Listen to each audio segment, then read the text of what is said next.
Wait, I forget. May Sunday, May 27th, 1990. Okay. And we're on a boat coming home, going to Let me just see where you are here. Baltimore. Let me just see where you are here.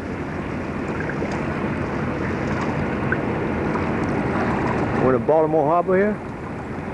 Yeah, and there's a sailboat over there. Where? Over there. See? Yeah.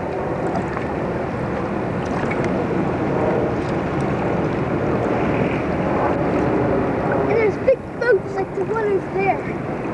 See that one? And that's a far from long ago. Okay, what's that? What's that over there? It's like at the fort, and it was the British against Americans long ago.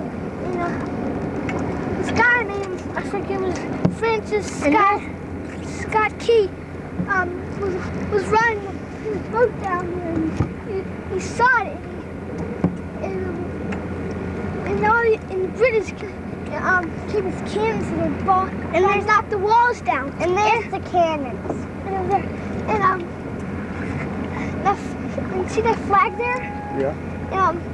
The cannons shooting that thing, and when all the smoke cleared, the flag was still there. And that's And that's how Francis Scott King. That's how he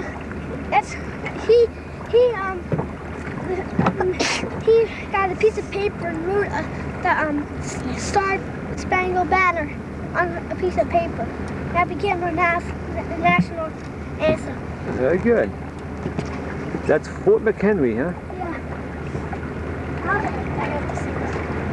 I want to see this song.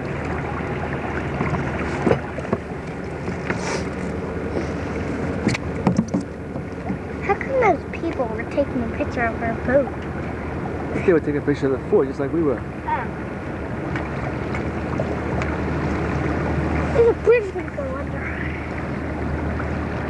Yeah. I know where Jackson. Bridge is going right over there. Where? Over there. That's the bridge we're going to go under? Yeah. Right here. All right.